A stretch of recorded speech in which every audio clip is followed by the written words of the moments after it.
नमस्कार विद्यार्थी मित्रांनो, HP अकॅडमी या युट्यूब चॅनलवर तुमचे मनापासून स्वागत आहे. विद्यार्थी मित्रांनो, 12वी नंतरचं करिअर कसं निवडावं, 12वी नंतर काय केलं पाहिजे याबद्दल आपण सविस्तर चर्चा करणार आहोत या व्हिडिओमध्ये. पालक वर्ग बघत असतील तर नक्कीच काळजीपूर्वक बघा आणि आपल्या विद्यार्थ्याचं म्हणजे आपल्या मुलाचं भवितव्य घडवण्यासाठी एक प्रॉपर नियोजन करा. तरच आगामी काळामध्ये स्पर्धा परीक्षा असेल किंवा सरकारी नोकरीच्या बाबतीत जर तुम्ही सर्चिंग करत असाल तर नक्कीच त्याच्यामध्ये फायदा होणार आहे. तर विद्यार्थी मित्रांनो, सर्वांनी चांगले गुण घेतले असतील व्यवस्थितरित्या अभ्यास करून. आणि आता पुढे काय, हा जो काही तुमच्या मनामध्ये प्रश्न पडलेला आहे, 12वी आफ्टर म्हणजे 12वी नंतरच्या गोष्टी कोणत्या केल्या पाहिजेत. आता विशेष करून माझं हे स्पर्धा परीक्षेचं चॅनल आहे. या स्पर्धा परीक्षेच्या चॅनलमध्ये मी स्पर्धा परीक्षेची जास्तीत जास्त माहिती देत असतो, त्यामुळे चॅनलला सबस्क्राईब करायला विसरू नका. आता माझा सर्वात महत्वाचा परिचय देतो. माझे नाव हृदयनाथ पुंडे. मी भोसरी पुणे या ठिकाणी पोलीस भरती व इतर सर्व स्पर्धा परीक्षेची अकॅडमी चालवत असतो. या अकॅडमीच्या माध्यमातून 50 पेक्षा जास्त विद्यार्थ्यांनी मागच्या एका वर्षामध्ये यश मिळवलेलं आहे. तुम्ही सुद्धा या एरियामध्ये PCMC किंवा भोसरी पुणे या एरियामध्ये राहत असाल तर नक्कीच आपल्या अकॅडमीला सुद्धा भेट देऊ शकता. माझा संपर्क क्रमांक सुद्धा देतो आणि या संपर्क क्रमांकावर संपर्क साधून तुम्ही भेट देऊ शकता. आपण आता मुद्द्यावर येऊ. आपला ऍड्रेस म्हटलं तर भोसरी पुणे या ठिकाणी आहे, लक्षात घ्या. आता महाराष्ट्रातून काही विद्यार्थी येतील, त्यांना आपण राहण्याची सुद्धा सोय केली जाणार आहे, म्हणजे स्पेशली त्यांच्यासाठी ती सुविधा सुद्धा दिली जाणार आहे. आता 12वी नंतरचं करिअर जे की स्पर्धा परीक्षेमध्ये, आता पालकवर्ग सगळे जर विचारात घेतलं, कंपनीमध्ये जॉब उरलेले नाही, कंपनीमध्ये करायचं तर काय, पुढे शिक्षण घेताना कोणतं शिक्षण घेणं गरजेचं आहे. आता MBBS असेल, BAMS असेल किंवा इतर कुठलंही शिक्षण असेल, बघा साधारण डिप्लोमा करणारे सुद्धा विद्यार्थी काय करतायत, पोलीस भरतीची तयारी करत असतात. आता तुमचा मुलगा किंवा मुलगी तगडा आहे बाबा, हाईट वगैरे व्यवस्थित आहे, करण्याची तयारी आहे, आणि हा पोलीस भरती हा विषय निवडला तर काही अडचण नाही आहे असं मला वाटतं. पण पोलीस भरती सुद्धा त्याच्या पलीकडे सुद्धा तुम्हाला काही गोष्टी करणं गरजेचं आहे, लक्षात घ्या. पोलीस भरती तर आपण करूच, पण इतर सरळ सेवा सुद्धा संधी उपलब्ध आहेत आपल्याला सरळ सेवेच्या. साधारण त्याला वेळ लागतो, कारण ग्रॅज्युएशन सुद्धा कम्प्लीट होणं आवश्यक असतं. आता पोलीस भरती आणि सरळ सेवेमध्ये याच्यामध्ये शारीरिक पात्रता आणि जे की लेखी परीक्षा दोन घटक असतात पोलीस भरतीमध्ये. मुलगा जर असेल तर मुलाची उंची 165 सेंटीमीटर पेक्षा जास्त असली पाहिजे, लक्षात ठेवा. आणि मुलगी असेल, मुलीची उंची 155 सेंटीमीटर पेक्षा जास्त असली पाहिजे या पोलीस भरतीसाठी, लक्षात घ्या. स्पर्धा परीक्षा करत असताना शारीरिक पात्रता फक्त पोलीस या डिपार्टमेंटलाच लागत असते, किंवा डिफेन्स मध्ये किंवा इतर काही मिलिटरीच्या जागा असतात, तिथे शारीरिक पात्रता म्हणजे सर्वात महत्वाची म्हणजे तुमची उंची असणं गरजेचं असतं. त्या उंचीवर जास्त काम केलं पाहिजे. तुमचं आता 17, 18, 19 वर्ष वय असेल, साधारण मुलींची 22 आणि मुलांची 24 वर्षापर्यंत उंची वाढते. आता कुठलीही स्पर्धा परीक्षा करत असताना पालक वर्गाने सुद्धा माझा मुलगा एकाच वर्षामध्ये सिलेक्ट होईल, जे काही तुमच्या अपेक्षा असते ते थोडस बाजूला ठेवा, कारण स्पर्धा आहे. या स्पर्धेमध्ये टिकायचं असेल तर प्रॉपरली गायडन्स, मार्गदर्शन तर महत्वाचं असतं. त्या मुलांनी प्रॉपरली 1-2 वर्ष चांगल्या पद्धतीने केल्यानंतरच नोकरी लागते. नसता काय होतं, निरागसपणा, विद्यार्थ्यामध्ये निगेटिव्हिटी, पालकामध्ये किती दिवस करणार आहे हे जे काही मनामधील शंका असतात आणि एक निगेटिव्ह वातावरण पसरतं घरामध्ये, लक्षात घ्या. म्हणजे साधारण आपल्या मुलाला 2 वर्ष लागतील या दृष्टीनेच या क्षेत्रामध्ये उतरवा आणि प्रॉपर मार्गदर्शन मिळवा. कुठल्याही अकॅडमीमध्ये चौकशी व्यवस्थितरित्या करून सामील करून घ्या मुलाला, कारण त्याचं कुठलंही नुकसान झालं नाही पाहिजे.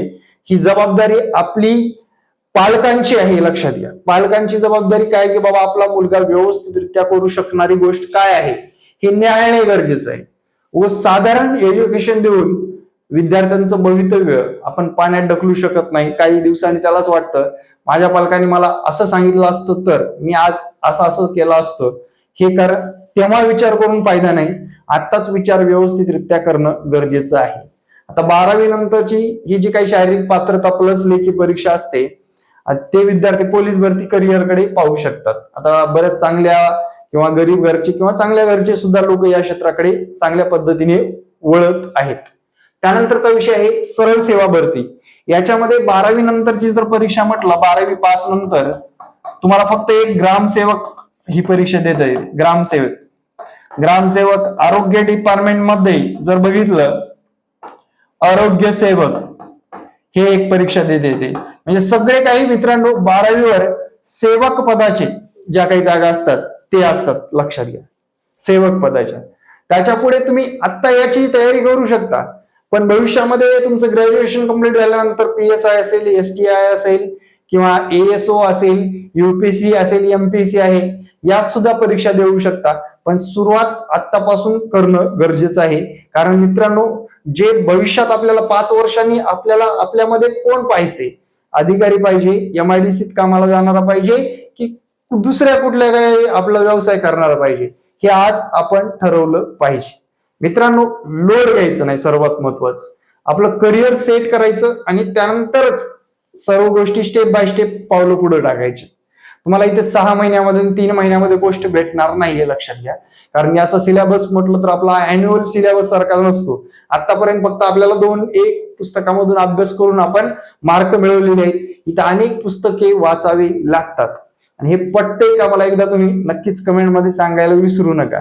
तुमचा 12वीचा रिझल्ट लागलेला आहे, चांगल्या दर्जाचे तुम्ही पास झालेला आहात, म्हणजे आपला एक टर्निंग पॉईंट कंप्लीट झालेला आहे, लक्षात घ्या. या टर्निंग पॉईंटच्या पलीकडे जाऊन आपल्याला काम करायचे, त्या पलीकडे जाऊन अभ्यासामध्ये राहायचे. अभ्यास करत असताना विद्यार्थी मित्रांनो, चांगल्या दर्जाचा क्वालिटी अभ्यास करणं सुद्धा तेवढंच गरजेचं आहे, बी प्लॅन नुसार. म्हणजे आता तुम्ही सध्या थिंक मोडवर आहात, विचाराच्या मोडवर आहात, लक्षात घ्या. काय आहात? थिंक मोडवर आहात. थिंक केलंच पाहिजे, विचार केलाच पाहिजे, त्यानुसार ऍक्ट सुद्धा केलं पाहिजे, लक्षात घ्या, कृती सुद्धा केलं पाहिजे. आणि तुम्हाला त्याच्या पुढे जर बघितलं, SUCCESS, जे काही आपण यश मिळवत असतो, सक्सेस मिळणार आहे, लक्षात ठेवा. आणि तुमचं एम कम्प्लीट होणार आहे मित्रांनो. त्यानंतर इकडे वनरक्षक भरती सुद्धा देऊ शकता तुम्ही पुढे, जे की फिजिकली पात्र असणारे विद्यार्थी. डिफेन्स पर्याय निवडू शकता.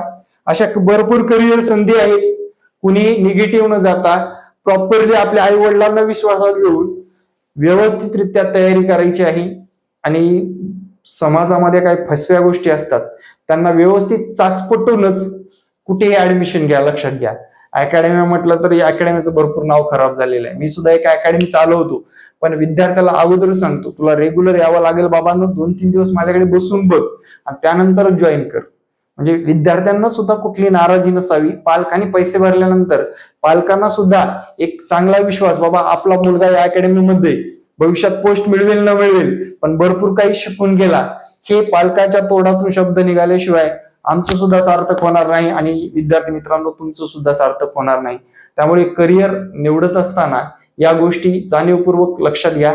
आणि वेळ असेल तर MSCIT किंवा टॅली किंवा डिप्लोमा, जे की आपल्याला टेक्निकली जे काही डिझायनिंग असेल किंवा व्हिडिओ एडिटिंग असेल, असे भरपूर कोर्स आहेत बाजारामध्ये, ते सुद्धा कोर्स करू शकता मित्रांनो. अशा पद्धतीने करिअरची सुरुवात करताना माझा एक मोलाचा सल्ला म्हणून विद्यार्थी मित्रांनो हा व्हिडिओ बनवलेला आहे. तुमचे काही प्रश्न असतील तर मला नक्कीच कमेंटमध्ये सांगू शकता किंवा माझा हा संपर्क क्रमांक आहे. भोसरी पुणे या ठिकाणी आपली अकॅडमी सुद्धा आहे, अकॅडमीला सुद्धा व्हिजिट करू शकता. सध्या आपल्या अकॅडमीमध्ये पोलीस प्रशिक्षण घेणारे 70 विद्यार्थी आहेत. त्याच्यामध्ये सामील होऊन तुम्ही सुद्धा आपलं भविष्यातलं जे काही स्वप्न आहे खाकी वर्दीचं, ते सुद्धा साध्य करू शकता. Thank you very much. जय हिंद मित्रांनो, भेटू नेक्स्ट व्हिडिओमध्ये. जय हिंद, जय महाराष्ट्र. आणि जाता जाता 12वीचे विद्यार्थी जर हा व्हिडिओ बघत असतील तर मला कमेंटमध्ये सांगायचंय तुम्हाला 12वी मध्ये किती टक्के पडलेले आहेत. Thank you very much. जय हिंद, जय महाराष्ट्र मित्रांनो. भेटू नेक्स्ट व्हिडिओमध्ये. धन्यवाद.